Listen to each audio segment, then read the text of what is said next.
Paul Tadich is a journalist in Toronto and joins us live by Skype. So President Trudeau, you're using the Emergencies Act, but he's stopped short of bringing in the army. How important is this move?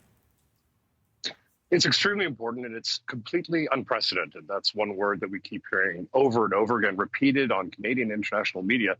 The Emergencies Act, which Canadian Prime Minister Justin Trudeau invoked in just the last half hour, gives police sweeping powers to act to clear the blockades that have popped up across the country.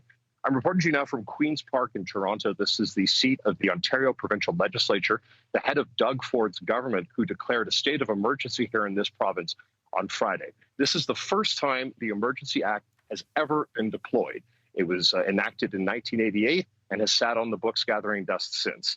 But apparently this measure is being imposed because the situation is simply too difficult for authorities to deal with in their current status.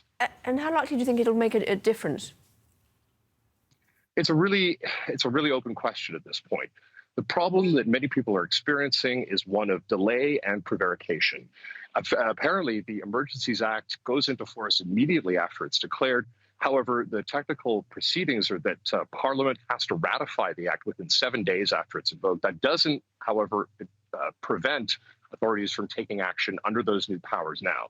And that's really the question that's plaguing a lot of us here, is why delays continue to be imposed on taking action. The blockade in Ottawa, which has turned that city into a siege zone, that's not my language, that's the Premier of Ontario who called it a siege, is now in its third week.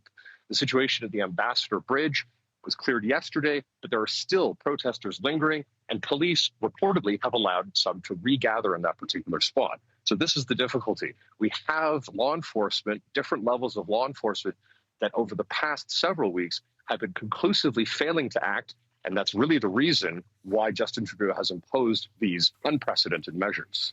And what about the changes to COVID rules? I mean, do you think that in the end those will have as much of an effect as bringing in these new powers? At this stage, that appears to be a little bit of a 50-50 question. When these protests started, they were clearly about removing all vaccine mandates. That's what the truckers insisted from day one.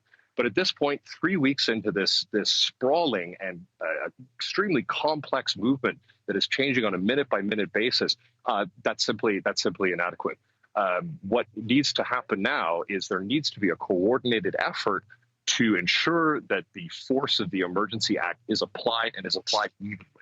One issue that we've seen again and again is highly inconsistent application of law enforcement force. Situation in Ottawa right now, police are almost entirely absent from the downtown core. Where they do make their presence known, they simply sort of walk through the area and do not act. The same thing is being seen in other provinces at other levels of police enforcement. This is clearly a crisis, and I think that's why the Prime Minister is taking such strong steps to act now, while he can still salvage what remains of the various credibilities of the various police forces in this country, and to salvage Canada's international reputation, which has taken a huge beating, seeing as we, as a country, seemingly can't seem to get this insurrection under control. And the Prime Minister talked about the blockades harming our economy and endangering public safety. How much damage has there been to the economy? Is it quantifiable at this stage?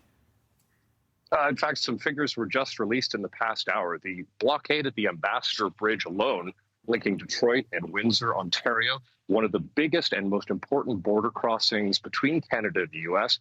It was quantified that the loss was $390 million per day over the 6 days that blockade endured. And that's not counting the additional economic costs from the other blockades at places like Coutts, Alberta, and other places in the country like the fledgling blockade at the bridge linking Niagara Falls on the Canadian side to the American side. So we have a baseline now of one particular event costing on the order of $500 million a day. And so because the other effects have not been quantified and calculated, it's really a staggering amount of economic loss and inconvenience for so many people who use that economic engine to power their daily lives. Paul Tadich, thank you very much indeed for talking to us. Thank you.